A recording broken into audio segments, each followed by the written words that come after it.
Hola, muchas gracias a todos los que están mirando y se están conectando. Mi nombre es Viridiana Tamayo y el día de hoy voy a estar moderando la sesión. Es un honor presentarles al maestro Leandro Armida Castellanos, así que por favor, maestro, cuando usted quiera. Ok, bueno, pues primero que nada, muchas gracias por la invitación. La verdad es que estoy muy contento de que existan estos espacios de divulgación científica donde se pueda conectar esta parte que a veces es un tanto técnica o incluso a veces aburrida, que se pueda transmitir a la sociedad y que se entienda un poco más de todas las cuestiones que están pasando. Entonces, le voy diciendo siguiente, una atrás. Ahí está. El tema que yo les vengo a presentar, o el título que elegí para esta presentación, se llama ¿Deprimido o solo muchos microplásticos? No les voy a mentir, busqué el título más amarillista que se me pudo ocurrir para que fuera de su interés, pero es una pregunta legítima, es una pregunta que sí puede surgir de cuánto puede afectar los microplásticos en la salud mental. Y a priori podríamos pensar que una cosa no tiene que ver con la otra, o que los microplásticos ni al caso, pero nos vamos dando cuenta con lo que nosotros vamos a presentar ahorita que pues puede que sí, puede que la respuesta sea que sí, pero les presentaré toda la información para que podamos sacar una respuesta. La que sigue. Primero que nada, ¿qué es la depresión? Hay varias eh, conceptos que se nos marcan sobre la depresión, nos define la EIMS qué es la depresión y también se nos indica que aproximadamente el 5.7% de los adultos padecen depresión. Pero yo no vengo aquí a hablarles de qué es depresión, yo soy del área de la bioquímica. Ustedes que son del área de la psicología o algunos que estén más adentrados en ese tema, claro que podrían dar cátedra sobre esto, pero entonces, ¿a qué vengo a hablar? La que sigue. Pues bueno, resulta que existen varios factores de riesgo que no son ninguna novedad ni el hilo negro, pero son varios como la que sigue, como lo económico, que ya existen estudios sobre cómo afecta la economía y cómo puede ser un factor de riesgo para sufrir enfermedades mentales, la que sigue. También sobre lo social, cómo afecta el aislamiento, cómo afecta a hombres, cómo afecta a mujeres, la que sigue. Y también sobre lo ambiental. En este caso puse un pequeño ejemplo que nos habla de cómo las olas de calor pueden ser un factor importante para la salud mental, sobre si existe una correlación entre estas olas de calor, principalmente esas que se presentaron en el 2024, que fue insufrible para todos, con la salud mental. Entonces vamos dando cuenta de que existen múltiples factores, no solo uno. ¿Sí? Entonces nos damos cuenta de que estos problemas son problemas muy complejos, son problemas que no solo podemos abordar desde un solo punto. Si los intentamos abordar desde un solo punto, nos vamos a quedar con una visión muy reducida. Es risible que cuando existen problemas tan complejos les queremos dar soluciones tan básicas o tan sencillas. Por eso nosotros hoy en día, lo que está de moda, lo que ya se dieron cuenta que muchos ya lo sabían desde hace décadas, es que necesitamos la interdisciplina para solucionar estos problemas de la sociedad. Entonces existe, necesitamos hacer que el psicólogo se junte con el químico con el de economía con el de filosofía con el de biología, y todos entrelazamos una red de conocimiento para poder darle pie y cabida a las soluciones que necesitamos, soluciones reales, reales para estos problemas. Entonces yo les vengo a hablar de un factor ambiental. Entre todos los factores que existen, solo les voy a hablar del uno. El humano por mucho tiempo ha modificado su ambiente, se ha hecho o ha acaparado los recursos naturales y los ha usado a su conveniencia y ha transformado totalmente el ambiente. Y de esos hay muchos ejemplos. Los árboles, los bosques, el suelo, los ríos, el mar, entre muchas otras. Y lo ha hecho para que a él pueda vivir de la manera supuestamente más cómoda y pueda tener los mayores beneficios o servicios a la mano. Pero ¿cuál ha sido el costo de este progreso? ¿Cuál es el costo de este dichoso éxito que hemos tenido? Pues bueno, nos ha llevado a que tengamos una desaparición de ciertas zonas verdes. Y también nos ha llevado a una contaminación. Por no estar pensando en diversos factores de manera interdisciplinaria, pues nos lleva a los problemas que actualmente tenemos, que nos tomaría demasiado tiempo englobar todos los problemas ambientales, y ya lo hablaban en la plática que se tuvo la semana pasada de cuántos objetivos fueron los que logramos cumplir en la década respecto a estos problemas ambientales.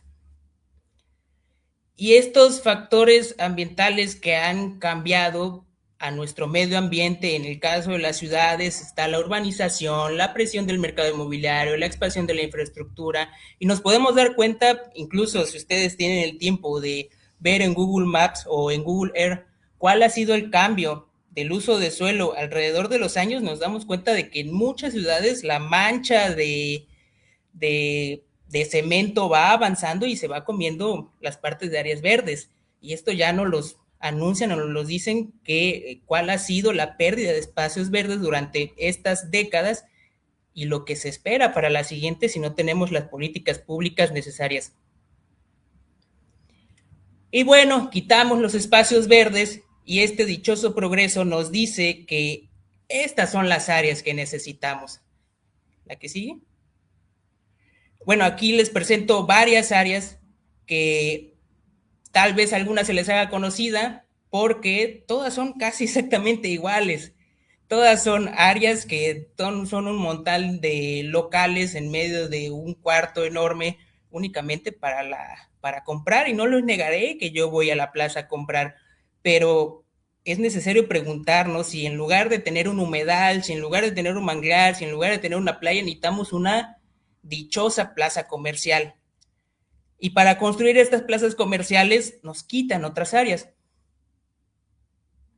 Como por ejemplo, aquí tenemos un área de playa, existen varias áreas importantes de esparcimiento social, como los parques, pondré el ejemplo, el bosque de Chapultepec, lagos, lagunas, playas, el parquecito ese que tenemos a la vuelta que está chiquito, es muy importante para tener estos sitios de áreas verdes y de esparcimiento y de socialización, para salir a echar el chisme con la vecina, entre muchas otras cosas.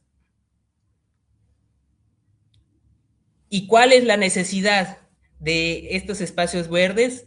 Pues bueno, ya se nos anuncia y se debate qué tanto lo necesitamos. Por ejemplo, estudios nos hablan sobre la exposición de espacios verdes y el riesgo de trastornos psiquiátricos comunes que existen.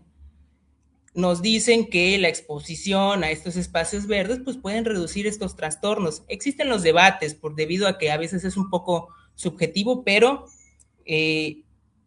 lo que apunta es que efectivamente la salud mental y estos espacios van de la mano. Entonces, bueno, pues pero por favor, ¿qué tiene que ver esto con los plásticos? ¿Cuándo van a entrar los plásticos? Pues bueno, yo les presento aquí una unidad deportiva donde llevo a mi niña. Aquí vamos a jugar voleibol, y por un tiempo hubo algunas políticas para reformar todas estas partes y le hicieron bonita, la que sigue. Y hubo una parte donde construyeron una sección de bancas. Aquí había unas animaciones, pero bueno, en estas partes de sección de bancas, que son muy buenas para que ahí se pueda sentar la gente, se pueda comer su pollito, tomar agua después de correr la anterior, pero sin embargo, vemos que muchas de estas áreas tienen algo en común, que es la basura que nosotros mismos tiramos aquí, y mucha de esta basura es plástico. ¿Por qué no hablamos de otra basura como el vidrio o el cartón o otras? Pues bueno, por la importancia y por la producción que se hace. Y cuando nosotros tiramos esta basura, pues bueno, empieza a haber más problemas y un deterioro y desorden del entorno, que a la larga pues nos puede llevar a más problemas, como nos anuncia la teoría de la ventana rota. Entonces, ¿por qué el plástico? Pues bueno, porque se producen toneladas y toneladas de plástico al año. En 2022 se produjeron 400 millones de toneladas, de lo cual se estima que más o menos el 2% es reciclado, que el 12% es quemado y el 86% termina en los vertederos.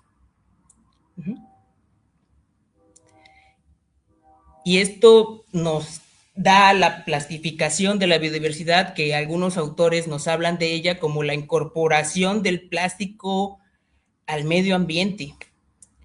Todos estos desechos plásticos de un solo uso terminan en el medio ambiente y son parte del ecosistema, debido a que no, estos plásticos son muy recalcitrantes, no se pueden eliminar, al final no se van, nada más se hacen más pequeños.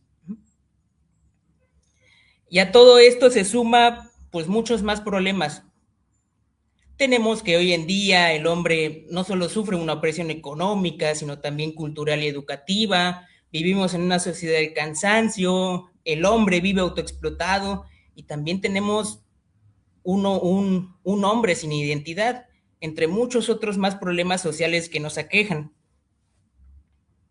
Entonces, con un hombre cansado,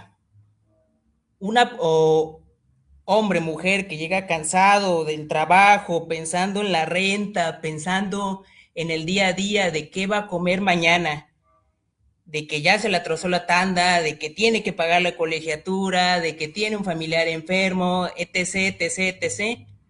Y nosotros venir a hablarle a esa persona de a lo mejor de que los plásticos de un solo uso nos están matando, pues no les va a importar, porque hay otros problemas que tienen que solucionar antes de esos. Y esa es una parte importante de la divulgación científica, de ser empáticos, de que es complicado que se pueda llegar a las masas cuando hay problemas que chocan más de manera inmediata que a lo mejor estos problemas con los plásticos. Imaginen a esa persona que está pensando en qué va a comer mañana y nosotros le pongamos a decir, no tomes coca porque es plástico de un solo uso, y esa persona está pensando en que necesita azúcar para terminar la jornada, pues no le va a importar.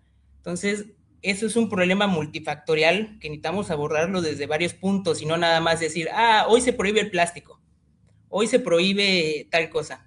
Son más problemas. Entonces, estos problemas sociales que nos aquejan a todos hoy en día, a unos más que otros, nos lleva a tener una indiferencia ambiental, a que sea complicado que el divulgador o las noticias puedan llegar a las personas y concientizar, lo cual nos lleva a más contaminación, lo cual nos lleva a más problemas sociales, más indiferencia, más contaminación, y se hace un círculo que se retroalimenta, y pues tenemos estos problemas con los plásticos.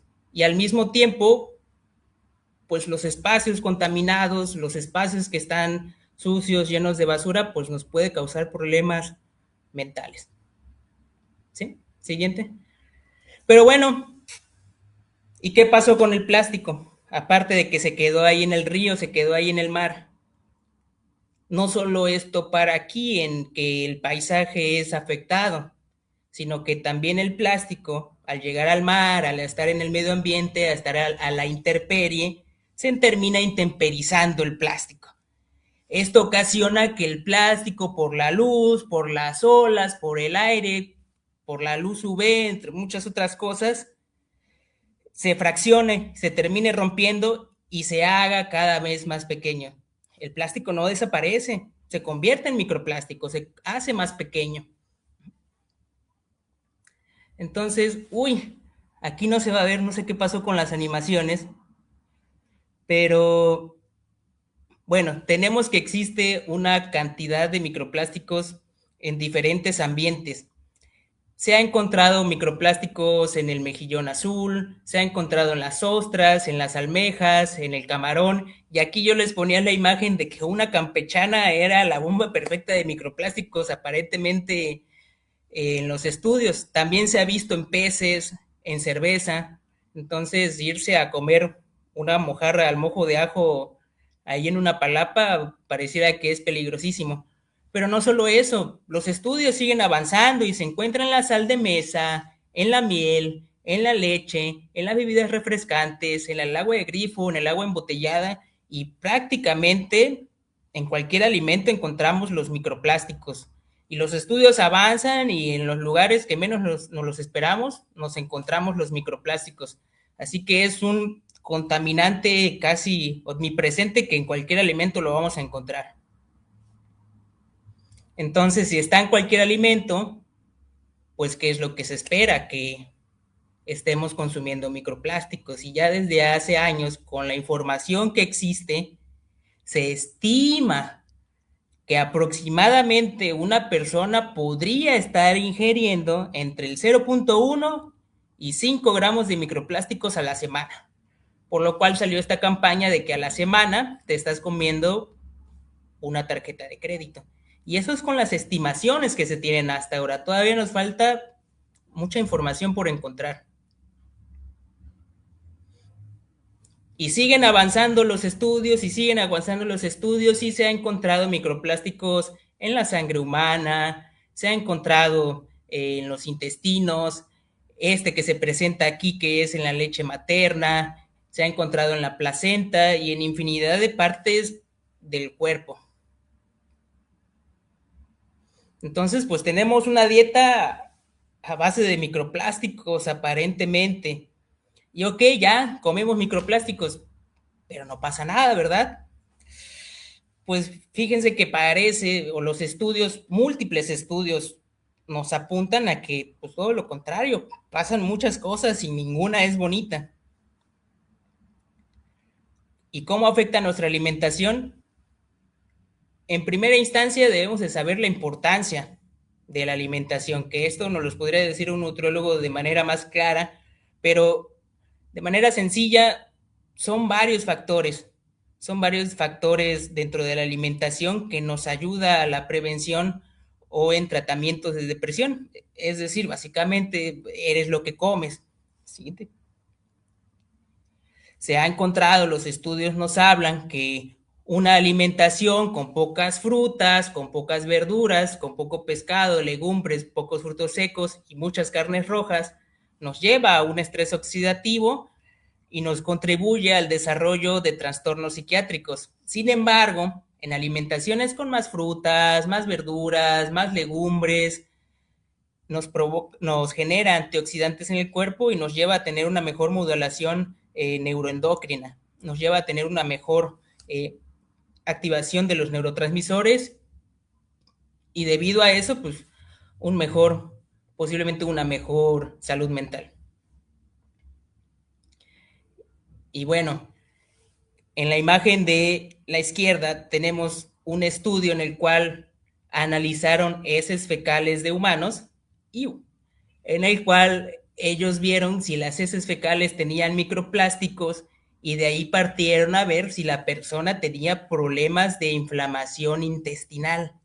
Ellos encontraron una correlación en que las personas que tenían enfermedades intestinales pues tenían mayor plásticos en sus heces fecales, por lo cual se relaciona que mayor plásticos, mayor enfermedades inflamatorias. Por otro lado, el otro estudio nos habla de que se analizaron las microbiotas de las heces fecales con personas que tenían trastornos depresivos y se encontró que la persona que tenía mejor su microbiota, su flora intestinal, como los dicen los Yakult, pues tenían menos trastornos mentales. Entonces, existe esta relación entre que una buena salud del intestino nos da una buena salud mental. Por ende, los microplásticos afectan al intestino, afecta a la microbiota y una mala microbiota nos puede llevar a una mala salud mental, un mal funcionamiento de los neurotransmisores. Y esto se debe a que existe algo muy interesante que también daría para otra plática, que es el eje microbiota intestino-cerebro. Este eje mantiene un diálogo constante entre el cerebro y la microbiota que nosotros tenemos.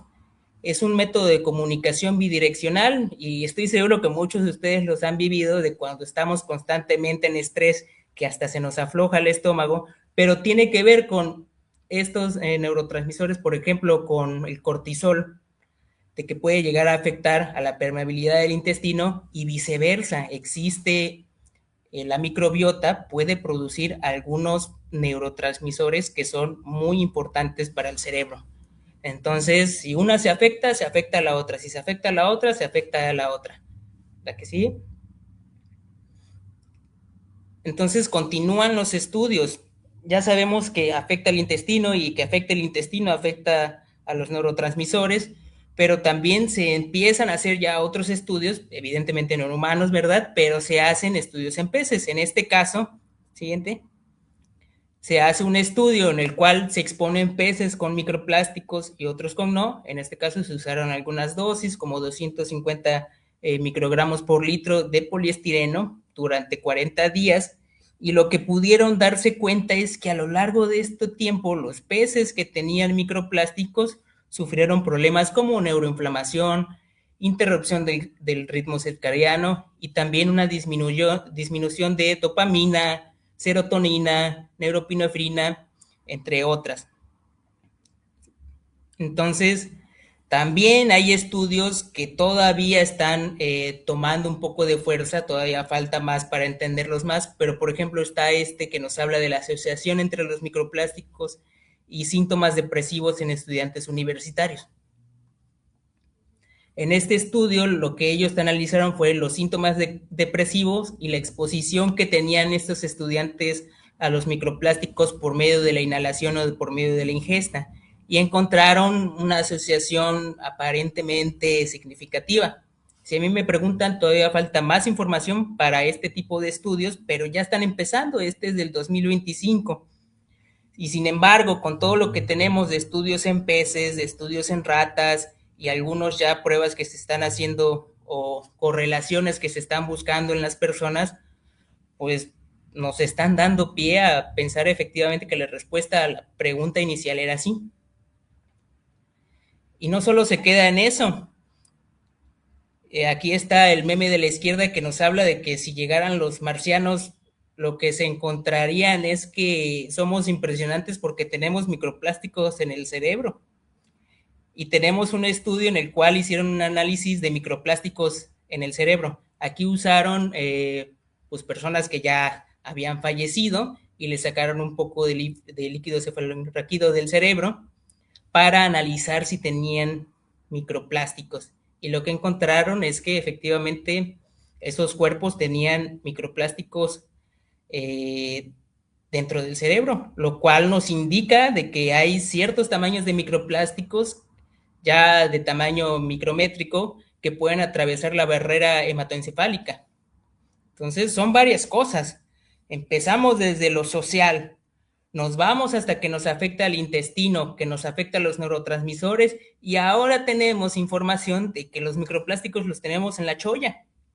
Entonces, es suficiente información y es algo más que nos debe preocupar, pero pues también que debemos de tomar conciencia de lo risible muchas veces es de que compremos un refresquito y ese refresco, esa botella viva 10 minutos en nuestras manos, porque le damos baje a esa coquita, para que viva cientos de años en el medio ambiente esa botella de plástico y al final pues termine en nuestro cerebro.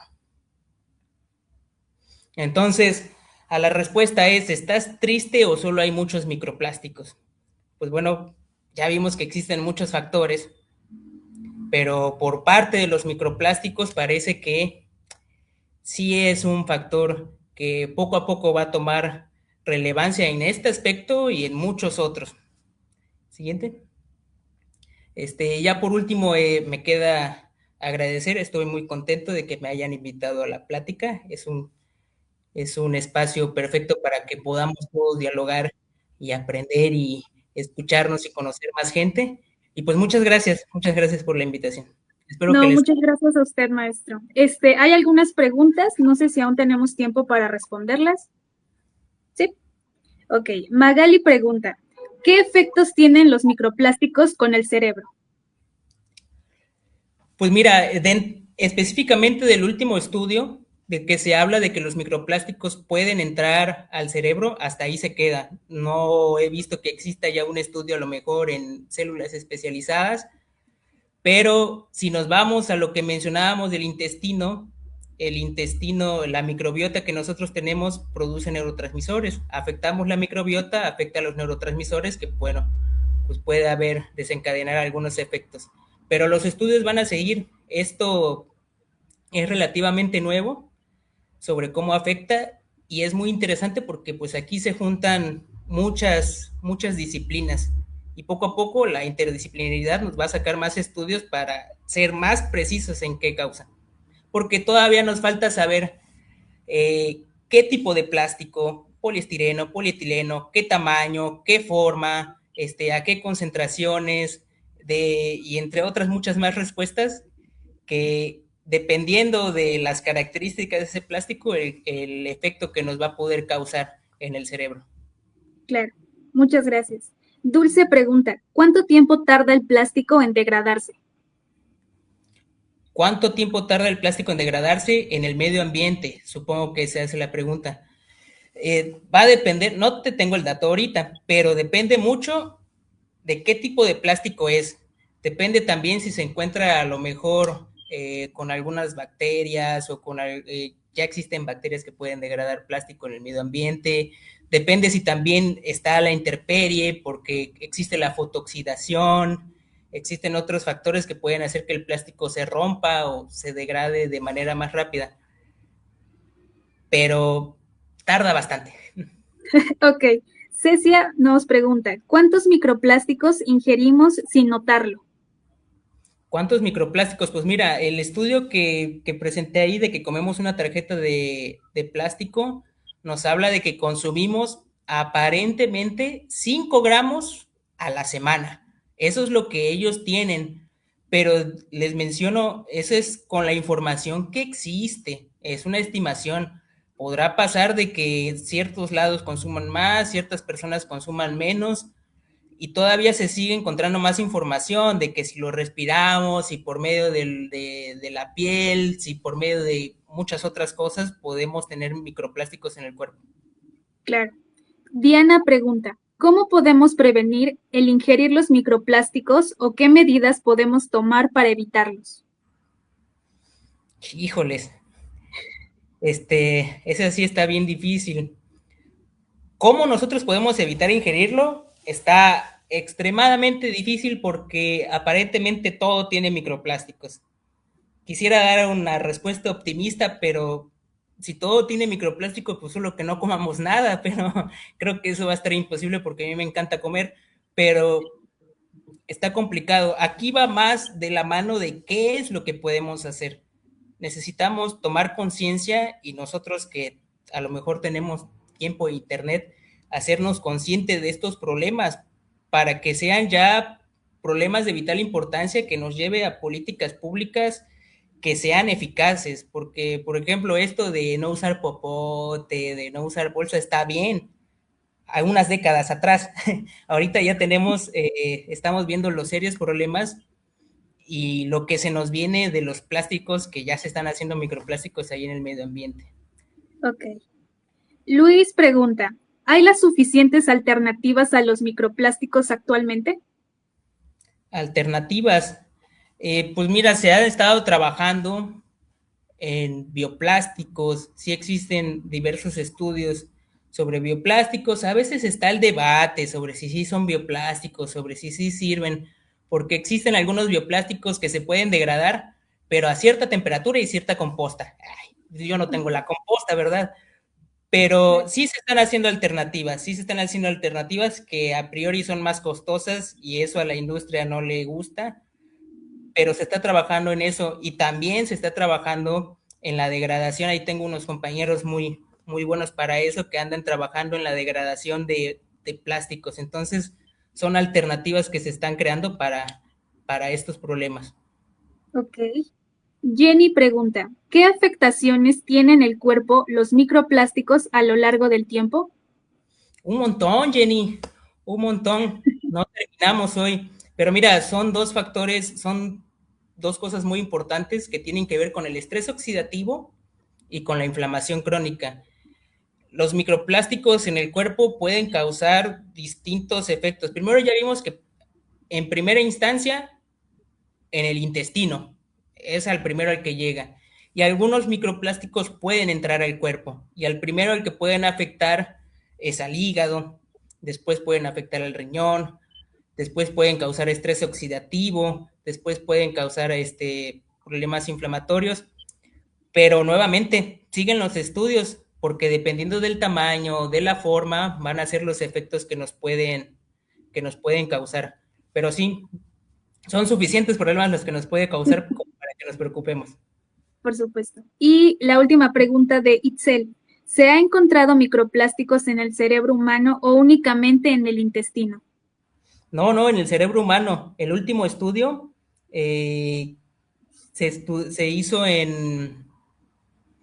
con líquido encefalorraquídeo de personas que ya estaban desvividas. Y este estudio nos mostró que, pues efectivamente, existen microplásticos dentro del cerebro, dentro de estos pacientes que se analizaron.